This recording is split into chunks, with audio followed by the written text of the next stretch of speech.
UPSC crack करने का सबका सपना होता है जो छात्र जीवन में होता है। तमाम ऐसे खबरें देखते हैं कि डिप्रेशन की वजह से छात्र फांसी लगा लेते हैं, लेकिन कभी कभी ऐसी उन्हीं के बीच में से कभी कभी ऐसी खबर जब सुनने को मिलती है तो काफ़ी अच्छा लगता है कि काफ़ी संघर्षों से लड़ते हुए कोई लड़का आईएएस बन जाए। घर की स्थिति भी बहुत खास ना हो और किसान वर्ग के समूह से वो लड़का, उसके परिवार की स्थिति किसान वर्ग से जुड़ी हो। ऐसी ही एक खबर आपको आजमगढ़ जिले से इस समय सोशल मीडिया पे वायरल होते हुए नज़र आ रही होगी कि एक डॉक्टर साहब हैं जो काफ़ी मेहनत करते हैं, लेकिन उनके मेहनत के साथ साथ उनका लड़का मेहनत करता है और आज आईएएस अधिकारी बनता है। चलिए हम डॉक्टर साहब से बात करेंगे कि आखिर इस संघर्षों के पीछे कितनी मेहनत रही है और उनके सफलता के पीछे कितनी मेहनत रही है। चलिए डॉक्टर साहब से बात करते हैं। डॉक्टर साहब, एक खबर जब आप सुने होंगे, एक खुशी की खबर जब आपको मिली होगी, उस समय क्या महसूस हो रहा था कि आपके सुपुत्र आईएएस क्वालिफाई किया? सर, पहली बार आप लोगों को धन्यवाद देना चाहता हूँ। जी। सुनने के बाद मुझे बड़े अपार खुशी मिली कि मैं एक छोटा इंसान, बहुत बड़ा इंसान नहीं हूँ, बहुत पैसा वाला नहीं हूँ। मैं गरीबी झेल करके इतनी मुसीबत परिस्थिति में मैंने बच्चों को पढ़ाया और सुनने के बाद मुझे अपार खुशी नहीं, हमारे पूरे क्षेत्र को अपार खुशी हुई। जी। और मैंने ये भी पूरे क्षेत्रवासियों को मैंने कहा कि ये मेरा बेटा सिर्फ नहीं, आप पूरे शहर मेरे क्षेत्र का बेटा है। जी जी। और मैं चाहता हूँ हर माँ बाप अपने बच्चों को इतने लगन से पढ़ाएं कि हर गांव में हर एक बेटा आईएएस पीएस से निकले। और हमारा इतना लोग खुशहाल हैं, साथ मैं भी खुश हूँ। और लोगों के लिए मैं बहुत आग्रह करता हूँ, माँ बाप का आग्रह करता हूँ, क्षेत्रवासियों का आग्रह करता हूँ कि आप लोग बच्चों को पढ़ाइए और आगे बढ़ाइए। हमारी बहुत ये तमन्ना रहेगी। अच्छा, और कोचिंग ज्वाइन किए थे कहीं? कोचिंग नहीं, लड़का मेरा सिर्फ ये जब लखनऊ आईटी से सिविल टेस्ट से वो किए 3 साल वो दिल्ली में आपका वो क्या नाम मुखर्जी नगर में 8 महीने कोचिंग किया था लड़का। 8 महीने के बाद फिर वो आपका कोरोना काल चला है, तो 2 साल तो कोरोना काल ले गया।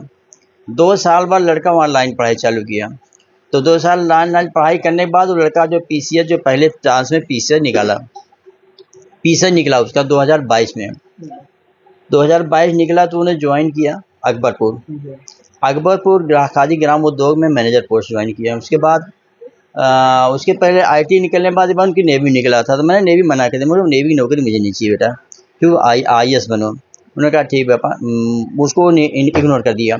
उसके बाद वो तैयारी में जुड़ गया, तो तैयारी करने के बाद आके फर्स्ट चांस में वो उन्होंने पीछे निकाला जी, फर्स्ट टाइम जी। उसके बाद वो लड़का जो है बल्कि ज्वाइन नहीं कर रहा था, बेटा डायरेक्ट नहीं है, आप ज्वाइन कर लो, नौकरी बड़ी कीमती चीज़ होती है, आगे मिलता है कि नहीं मिलता ये कोई भरोसा नहीं है, आप ज्वाइन कर लो, उसके बाद देखा जाता है। तो लड़का ज्वाइन कर लिया। फिर उसके बाद साल भर तो साल के बाद प्रमोशन हो गया लखनऊ हेडक्वार्टर में प्रमोशन हो गया। उसके बाद वहाँ होने बाद लड़का अपने तैयारी जारी रखा, रात दिन तैयारी करता रहा, ड्यूटी ज्वाइन करता, तैयारी कर रहा और करते करते करते सफलता वहाँ तक आसमान छुआ, तो अपार खुशी है। अच्छा, एक बात जानना चाहेंगे, आप बताए हैं कि मुखर्जी नगर में एक इंस्टीट्यूट में कोचिंग करते हैं जी, तो इतना आसान भी तो नहीं होता है एक नॉर्मल परिवार के लिए किसी भी इस तरह से यूपीएससी की जो कोचिंग होती है उसकी फीस को अफोर्ड कर ले। नहीं, फीस बहुत ज़्यादा 35,000 फीस लगी, 10,000 महीना खर्च था। जी, तो उसमें 45,000 रुपया, तो 10 महीने खर्च था, 35,000 के बाद फीस लगी, 10,000 हर महीने खर्च होता था। जी, तो मेरा लड़का भारत पेट्रोलियम में वो सेल्स मैनेजर में है। तो उन्होंने कहा पापा ऐसा है कि आप जिस तरह आपने बहुत मेहनत किया है, अब हम उस लायक हो गए हैं, तो आप पैसा हम बच्चे ना भाई को हम पढ़ाएंगे। तो उसमें कोचिंग का सारा खर्चा हमारा लड़का पवन भारती ने वहन किया, जो सेल्स मैनेजर भारत पेट्रोलियम में है। अच्छा, मतलब आपके दूसरे लड़के जी आपके छोटे वाले लड़के को जी हाँ, वो सपोर्ट किया, पापा आप परेशान मत हुई, और मैं इनका पढ़ाई में खुद कहूँ, जहाँ पढ़ेंगे मैं पढ़ाऊँगा। तो वो पूरा खर्चा इन्वेस्ट वही किया। तो 8 महीने उन्होंने जाने 80,000 वो लगा, प्लस 35,000 जो लगा था कोचिंग में, इतना वो पढ़ाई में बच्चा मेरा इन्वेस्ट किया। और ये नहीं है कि बहुत ही खर्चा है भाई, सिटी में होना है, खर्चे करने बड़े तरीके हैं। एसी में रहिए, दिन में 4 कपड़ा बदलिए, हाई फाई खाना खाइए, तो उसका खर्चा अलग होता है। लेकिन सिंपल में लड़का है, ना हाई फाई खाना था ना हाई फाई कपड़ा था। उनका नाम क्या? राहुल भारती जी। अच्छा, ये एक चीज़ और जानना चाहेंगे, एक चीज़ पे चर्चा करना चाहेंगे कि क्या पढ़ाई के दौरान जी। कभी पैसे की मुसीबत आई और काफ़ी नहीं, नहीं, समस्याओं देखिए से ऐसा जूझना है पड़ा कि हो? जब एक गार्जियन को हुँ, पूरी ज़िम्मेदारी डील करना हो, जी, 6-7 बच्चों को पढ़ाना, जी, जी। उनका खर्चा चलाना, कपड़ा-लत्ता देखना, दवा देखना, हुँ, तो ज़ाहिर-सी बात है देहात में लोकल में रहकर प्रॉब्लम तो होती ही है। हुँ, लेकिन मैंने कम खाया बच्चों को खिलाया, कम पहना बच्चों को मैंने पढ़ाया। मैं कभी अपने बच्चों के लिए कमी नहीं होने दिया, कभी कमी नहीं होने आप का। संघर्ष करते रहे जी, हैं। मैं संघर्ष करता रहा और मेरा उद्देश्य था बच्चे मेरे आगे जाएँगे। किसी ने कहा, कितनों ने कहा कि आप ज़मीन लिखा लिए, मैंने कहा देखो ऐसा नहीं, हमारे पास बहुत महँगी ज़मीन है, और वो ज़मीन प्रॉपर्टी मेरे बच्चे हैं। जी, मैं उन बच्चों को सींच रहा हूँ, जिस दिन मेरे बच्चे पढ़ लिख के बड़े हो जाएँगे, वो पता नहीं कितनी ज़मीन लिखा लेंगे, बिल्कुल। और नहीं लिखा पाएँ तो कम से कम इतना तो होगा मेरे बच्चे परिवार को पढ़ा सकते हैं, क्योंकि मैंने तो पढ़ाई ईंटा वगैरह कर लिया, मैंने हर मज़दूरी काट कर लिया, मैं खेती मज़दूरी कर लिया, खेला-कूदा भी, बीएससी तक मैं अपनी मज़दूरी पढ़ के चला गया, मेरे बच्चे एमएससी, बीएससी करके आज पढ़ने मज़दूरी नहीं कर सकते हैं। तो मेरा उद्देश्य था, मैं इस लायक बच्चों का बनाऊँगा कि मेरे बच्चे कम से कम अपने बच्चों को पढ़ा लिखा सकें, और ज़मीन पर उनके पास पैसा बहुत दिखाएँगे। तो परिस्थिति तो आती हैं, आती जाती रहेंगी। मेरे पास कोई चारा नहीं, कोई बाहरी आमदनी कुछ भी नहीं था, घर में खेत भी कम था, लेकिन मैं अपने परिश्रम से रात दिन एक करके मैं बच्चों को पढ़ाया। आज जी। हर जो है जो गम हुए होंगे, जो संघर्ष में तकलीफ़ें हुई होंगी, वो सब आज खुशी के साथ भूल गए होंगे कि आज हमारी ये खुशियाँ जो हमारे घर पे आ गई हैं, यही हमारे लिए काफ़ी है, बाकी जो संघर्ष रहा है, देखिए चलिए ऐसा वो तो है सही है। देखिए ऐसा है कि हुँ, वो दुःख तो कुछ दिली दुःख ऐसा होता है, जैसे मेरे लड़के की डेथ हो गई। जी, लखनऊ में डेंटिस्ट था, जी, सबसे बड़ा लड़का मेरा 30 ईयर्स की एज थी।